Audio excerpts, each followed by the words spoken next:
The world of networking and security continue to converge, and convergence invites complexity. And when engineering and operations teams are faced with complexity, they may not know where to turn.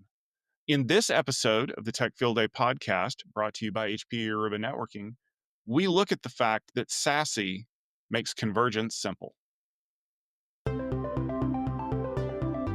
Welcome to the Tech Field Day podcast, where we bring together a group of technical experts in the IT enterprise space to talk about a single concept about things in enterprise IT. This podcast features a variety of perspectives from members of the Tech Field Day delegate community, as well as many of our presenters.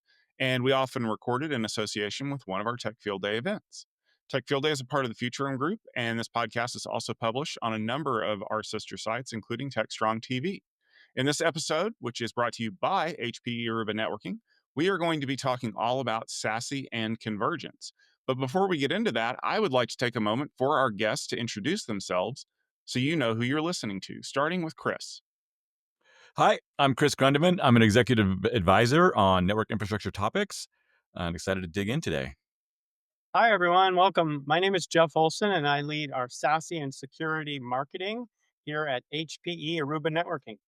Hello, Adam Fuoss, VP of Product Management for Edge Connect SD-WAN here at HPE Networking. Really excited to be talking to you guys today. Well, thank you all for joining us. Let's jump into the premise for today's episode.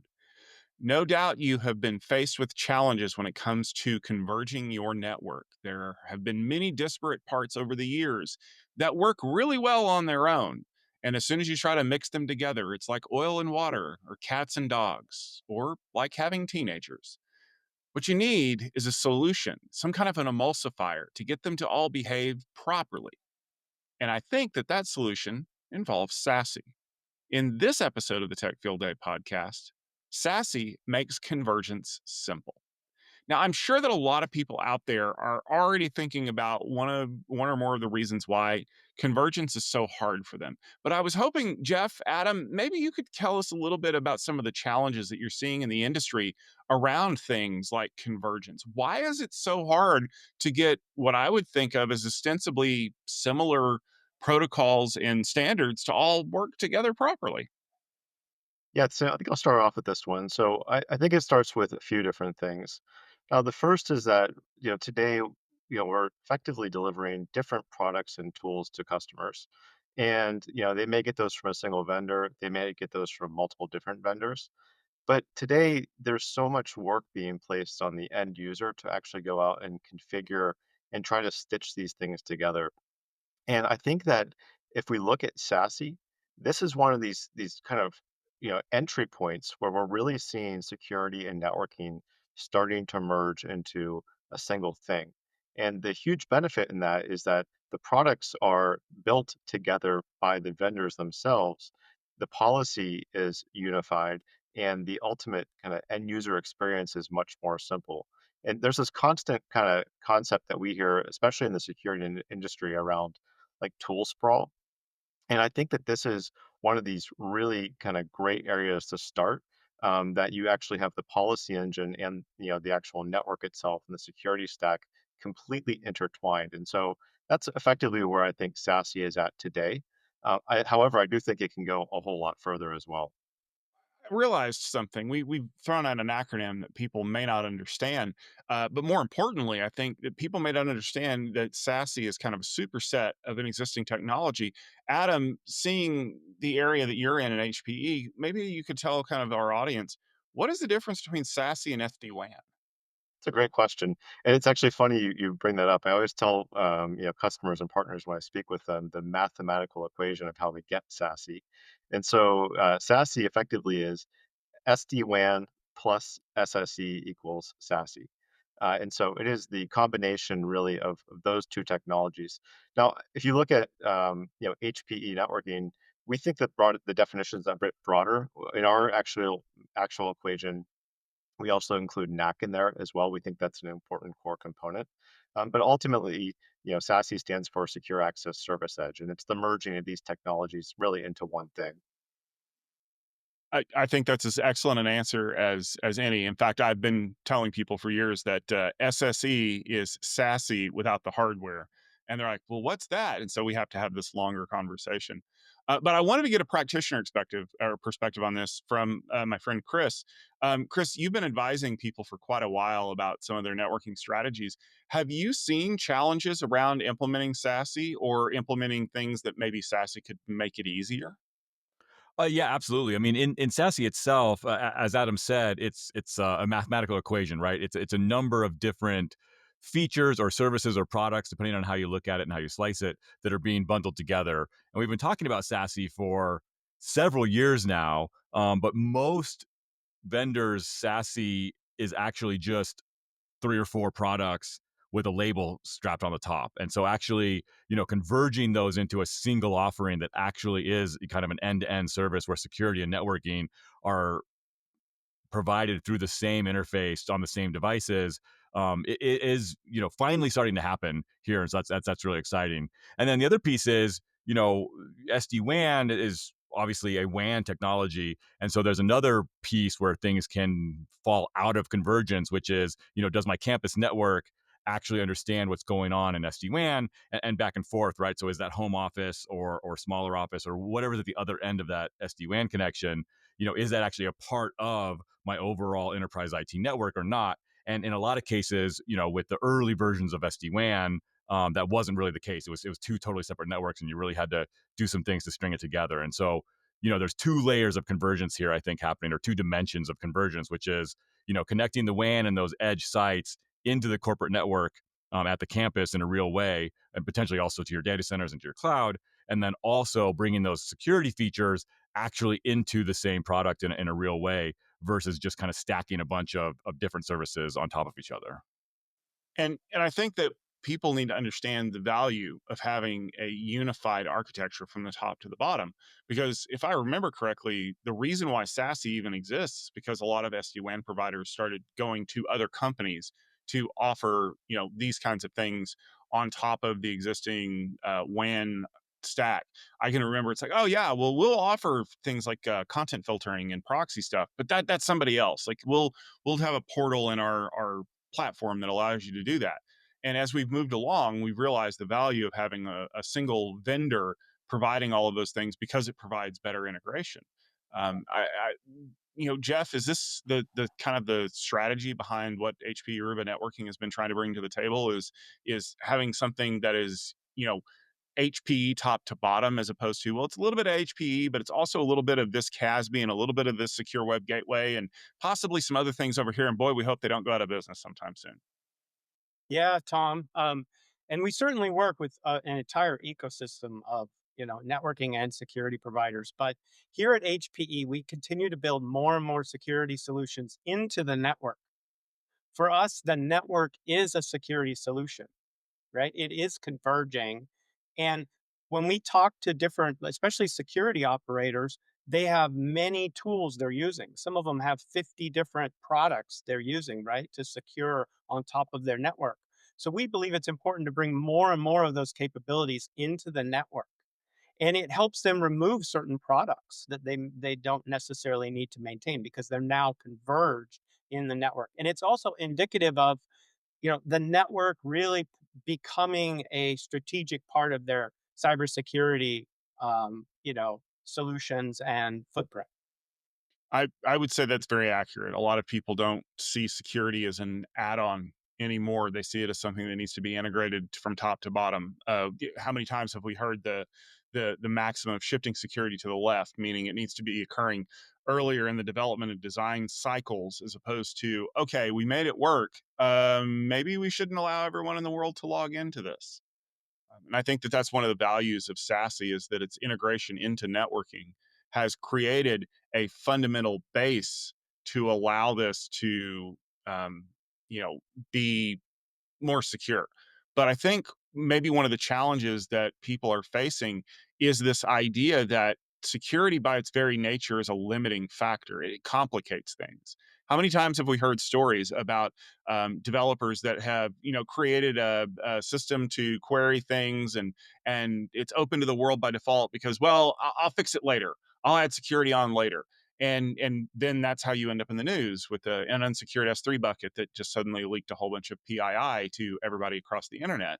How are some of the ways that solutions like yours are offering us a chance to become more secure by default? Yeah, I think so. I think policy is at the heart of a lot of this, Tom. And I think that the problem that we see almost everywhere is that you have to go, over here, and you have to try to replicate the policy in the next place, and the next place, and the next place, and you want that policy to be unified across your entire network. And I think SASE is doing a really good job of doing that at the network edge and kind of up to the cloud.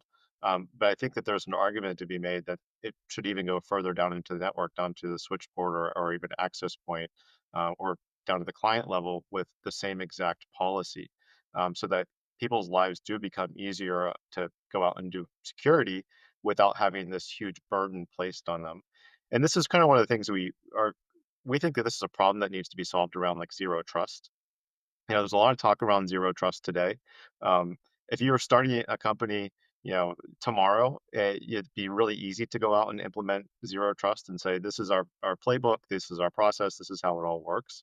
But that's not the reality for every company on the face of this earth, where they have many years of tech debt and complexity that they have to then go overcome. And we think that policy unification, the unification of security and networking coming together, and the ability to look at data at a much more granular level in multiple different places is going to be one of these things that actually helps get to this end result, this nirvana that we're all looking for. When you say companies are saying that zero trust is something that they need and easy to implement, I think about all those restoration videos that see on YouTube where someone like speeds up the footage like 1,000 times, so it only took like 30 seconds to like grind something, as opposed to the fact that it really took like 4.5 hours to do it. And everyone has this deceptively simple idea of how easy it is to deploy zero trust. Chris, is are you hearing some of the customers that you're talking to talk about the need for zero trust, but then kind of throwing their hands up in the air because they're like, we don't know what we're doing? Yeah, I mean, this has gone back and forth in the industry quite a bit. I know the idea of zero trust was kind of first posited, um, at least in its most recent incarnation, there was a lot of pushback from enterprise around this whole idea. And then there was kind of this philosophical shift of like, okay, yeah, that's what we need. And then the reality of wait a minute, like how do we actually make any of this happen? Especially as Adam pointed out, in a environment that's been growing organically or through acquisition over the last 10, 15, 20 longer years. That's a IT estate that's going to be really tough to modernize into zero trust. There's another complication there, which I think may have been addressed actually by some of the announcements from HPE at Black Hat this last week. But there's a fundamental issue of who's now doing these things, right? So that's the one problem with convergence is, okay, now great, you're putting security policies on my networking devices. If I'm a network engineer, that's kind of interesting. And then of course, from the security side, right, they're looking at how do we interact with the network. And so you've now got potentially two teams or two different at least personas within the IT team working on the same infrastructure in the same in the same system, which could lead to conflicts if not managed properly. Right? There's a lot of times when a network engineer looks in and says, "Okay, that ACL's got to go." Oh, guess what? Everything works. And how many times have we seen that happen and then be left that way? Or worse yet, we just have to add one line to this ACL, and it won't be hard to fix. It's just permit IP any, right? That fixes all my problems. Just put that at the top and you're good to go. Yeah, exactly. Yeah, of course. And Chris, I think you teed this up perfectly, because one of the things that I love about the development on these products is that it is ongoing. That there's always something new being added, that kind of adds feature sets that people in the real world need. And as we were recording this, it's literally the week of Black Hat, everyone's favorite summer hacker camp. Gentlemen, what were some of the things that came out of Black Hat that HPE announced that are kind of solving some of these challenges that we're seeing in the industry about around convergence?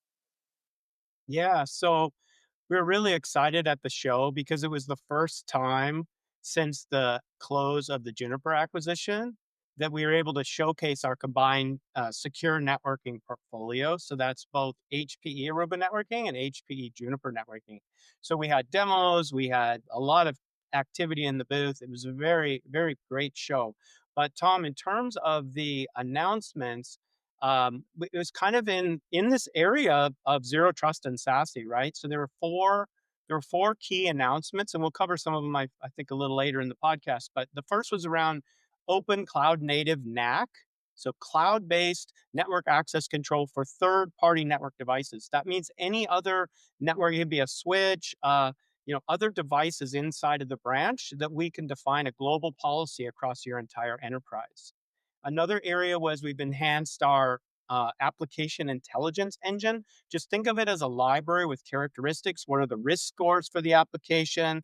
What are its needs? What are the characteristics? And of course, we feed that in real time and learn as we're going along, and we get data from other threat intelligent places. Then the third area was around Zerto and CrowdStrike. We announced a new integration there, which helps with our ransomware use cases. But the last one that we're really most excited about is infusing AI into SASE. And so we announced a new natural language SASE Copilot. So that's kind of a quick rundown. Our audience can go and read more about it. We have blogs and press release and lots of information. But those were the main things we announced at Black Hat this last week. You piqued my interest, and because we are contractually obligated to talk about AI on every podcast from now until the end of time, I need to know, what is it about AI Copilot that makes it easier to deploy these things? Is it just me being able to ask it, hey, what's going on, or is there deeper integration with AI there? Yeah, so I will tell you that this is a significant area of investment for us, and we have a lot of people in R&D in our engineering organization working on AI, and so we think that AI is going to fundamentally transform security and networking. It's funny when we started SD-WAN many years ago. Our CEO of Silver Peak, David Hughes, he used to say SD stood for self-driving, and I think that in many ways we were missing something to help get us the rest of the way there. And I do believe AI is it. Where we are really focused right now is really in several different areas. The first is, we want to make it easy to perform like a security audit of your SASE fabric. So, if I have hundreds of sites and cloud endpoints and all this stuff that I need to look at, we think that you should just be able to ask. And it goes out and it looks through a huge data lake, all of your configuration data, and it comes back and provides you a report telling you exactly where your security problems are. And you can go dig deeper from there. Same thing for getting things like the health of the network, how sites are working. All of these things are going to be available in this Copilot, in our upcoming release. And the other kind of major area that we're really interested in is actually in troubleshooting. And so, if I'm having issues with IPsec, what is that process like today? I go out and I download the PCAP files and I analyze them and I try to figure out what's going on. You know, Maybe a machine should be able to just do all of that for you.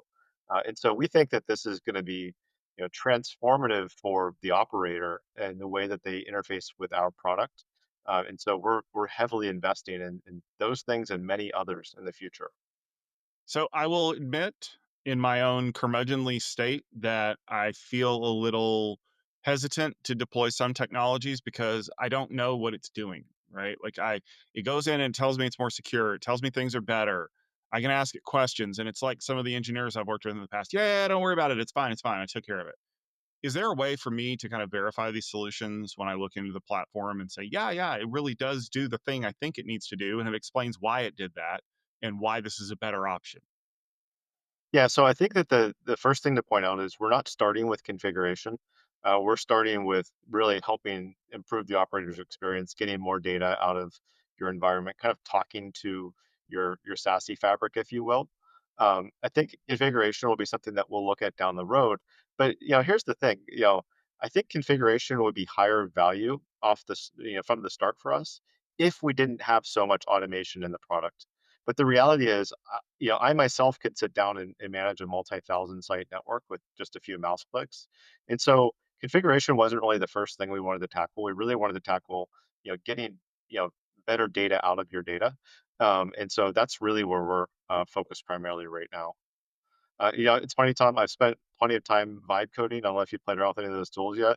Um, they can get you kind of far along, and then all of a sudden they don't work at all. And so I'm not kind of inclined to impose that upon our customers quite yet. So I think back to the Get Smart series with Maxwell Smart, one of his famous catchphrases, missed it by that much.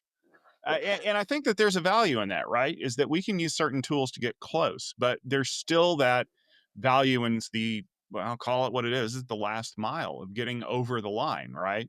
Is, I can, it's like any writer, right? I can create a rough draft that has a lot of good ideas, but doesn't have a really good structure. It's when I create structure around that. And I think that that structure is one of the things that is helping battle the simplicity challenge that we have is people tend to think of structure as complex, right? Like, everybody remembers the security thing from war games where you have the two keys that have to be turned at the same time. And that's a horrible idea, except it's really a good idea because it enforces a policy of no one person can make this decision. Chris, in your experience, does lack of structure create complexity, or is it the structure itself that causes people to feel like they're overly burdened with it? Well, I mean, it can go both ways, Tom. But I mean, I do agree. I mean, proper planning, proper structure can definitely provide, whether it's the guardrails or just the overall process or whatever it is, right? Without any structure at all, you're constantly reinventing the wheel, right? You're trying to figure out how to do something. And with structure, there is typically a path to follow. There's some best practices. There's a reason for that structure that's guiding you down a path that provides structure for your activities. And so, well done, I think structure can actually simplify things. And the more complex things are, the more structure you may need.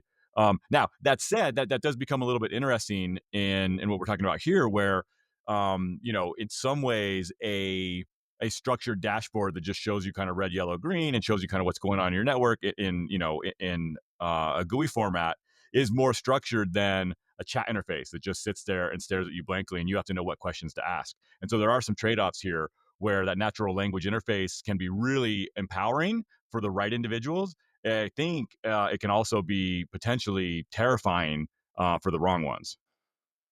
Yeah, and I should point out that, we're still we haven't gone to full chat GPT mode or anything where it's just a chat interface, right? We have a really robust UI that has graphs and a dashboard when you walk in. We have tons of reports, like everything our customers come to expect from our product is all still there.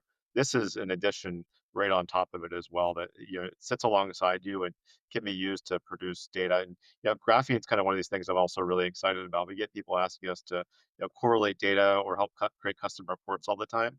And this is something that in the future here, they're just going to be able to go in and say, help me graph out this stuff, and it's going to pop right up for them from the data that they want, not just from what we think that they need to see. And I think that's going to be a really powerful thing. And I would agree that one of the challenges that we face in modern networking that creates complexity is the fact that we're so overwhelmed with this data. It took us years to get to the point where we could even find all of it, right?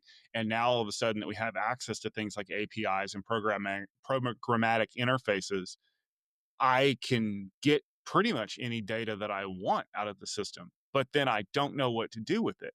This is actually a common complaint that I see not just in networking but across a lot of places is, like think about something like exercise. Like here's the number that you generated for the workout that you did yesterday. Well, is that good? Is that bad? I don't have any context around that. And to Chris's point, if I don't have any context, I don't know what to ask. Is this a good thing or a bad thing? What could make this better? What can I do to not make it worse? Are these some of the challenges that you guys are seeing that organizations are having, and how are you solving them? Yeah, I think a lot of those questions come in today, by way of a support case, right, or a call to an SE. And I definitely am tasking the team with saying, you know, did the customer really have to call us? Like, shouldn't this have been something that they could have inferred right out of the product, like, or that it told them what they needed to know before they had to pick up the phone? Because they don't want to make that call either. They just want to get what they need to get to. And so we are really trying to look at this from like an improvement of experience. I'm not trying to just slap the AI label on the product just so we can say we have it. And I was just at Black Hat, and every booth said AI. I do believe this is one of these times where this is more than hype. Like I really believe in this technology, and I think that it's going to make people's lives a whole lot better in interfacing with products, in many other ways probably as well. But you know, yes, we want to present the customer, for example, with the prompts. So, when you pull up the chatbot today, it will give you a series of prompts that you can just start off with. And so you immediately have some way to know how to use it. And then at some point, you can start asking questions further and further from there. And we're doing quite a bit of work with prompt engineering and other things in the engineering organization to make sure that we're producing the right outputs for the customer as well, that we're not overwhelming them with data. Because these systems, they have access to millions of records and firewall logs and you name it. And you guys, we've all used these tools. Sometimes they spit out some pretty weird stuff. And so, how do we make sure that we put a good wrapper around it so that we're still producing a good product, but giving people a new way to actually work with this? And Tom, if I can add to that, the topic of convergence, um, you've got different users, right? Some people come from a networking background. They maybe are very knowledgeable in managing networks. That's what their core.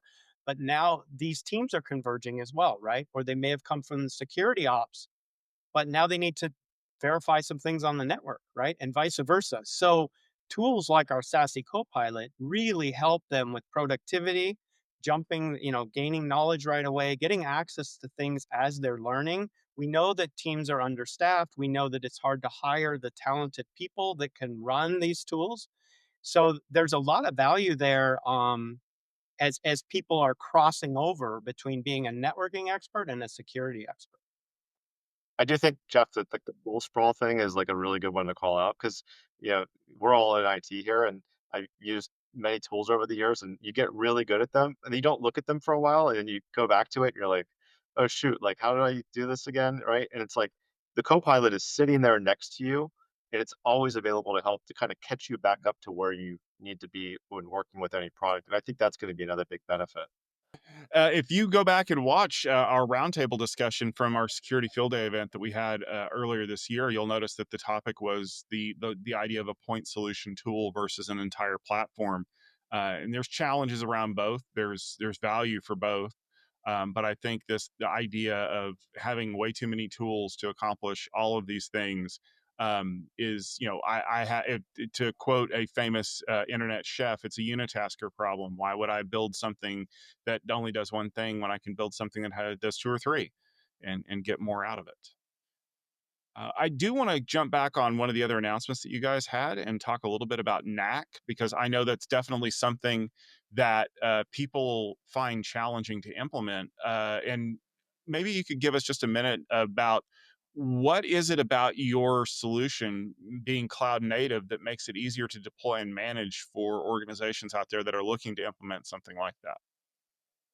Well, again, Tom, that goes back to what we talked about early in the podcast, where we're building more and more capabilities inside of the network. So our customers have been asking for cloud native NAC, especially the customers that are fully cloud forward, right? They're building their entire environment on cloud. NAC has been around for a long time. There's probably some people in the audience going, "Wow, you're talking about NAC? I mean, bring us to today." But NAC is still very relevant in terms of access control. What, who can join my network? Who's allowed to be on the network, and it's a very important part of zero trust, it and SASE and putting this all together. And so we're very excited that we have this modern cloud native NAC, which extends the zero trust connectivity to every device across any vendor. That's the big thing that we announced at Black Hat. So we've had this NAC, and we've had the cloud-based NAC, which we talked about at RSA as well. But now you can have, Cisco, Extreme, Arista, other types of network devices in your branch. And this is great for customers that maybe they've done an acquisition, or they have a brownfield, or they've already purchased some devices. They don't have to have everything top to bottom from HPE. But they can define a network access control policy across all of them. And then, of course, once someone's on the network, we have a global policy manager, which helps determine, hey, can Adam talk to this particular application? Tom, can you access a certain LLM or certain data, right? And of course, we do that and enforce, as they're on the network as well. So we were really excited about this Cloud NAC. We're also excited in that it works really well with Juniper. So this is our better together, and we were showing that this week at Black Hat, basically Aruba and Juniper together. All right. Well, as you can see, networks have become a lot more complicated over the years, and the solutions to make them less complicated also run the risk of making them less secure. unless you have a company that has a security first mindset, that is willing to embrace new technologies, both on premises and in the cloud, and figure out a way to make it work so that it's not adding needless cycles to engineering and operations roles. And I think that that is something that really speaks to our jobs. We want to be able to do more without having to actually work harder or think harder. And if it comes down to a choice between two solutions that offer, roughly equivalent performance, but one of them is much easier to implement and maintain, well, I know which one I'm going to go with. Speaking of which, for those of you out there that might be interested in learning more about some of the solutions that we talked about today, where can people go to find that information? I would say people can go to hpe.com and search for SASE, SASE. And then from there, it also branches out into the individual products such as SD-WAN and our cloud-based SSE. So they'll be able to find everything. So again, hpe.com, SASE. Awesome. And we'll make sure to include links to that in the show notes as well for those of you who want to just click directly there. Thank you very much for listening to this episode of the Tech Field Day podcast, which is brought to you by HPE Aruba Networking. If you enjoyed this discussion, please make sure that you subscribe on our YouTube channel or your favorite podcast application of choice so you don't miss an episode. And consider giving us a rating and a review. That really helps people understand what we talk about around here, and hopefully it appeals to them as well. This podcast was brought to you by HPE Aruba Networking and Tech Field Day, the home for IT experts from across the enterprise. Tech Field Day is a part of the Futurum Group. For upcoming events and episodes, make sure you head over to techfieldday.com/podcast or check us out on TechStrong TV and in the new TechStrong app. Thanks for listening, and we'll see you next week.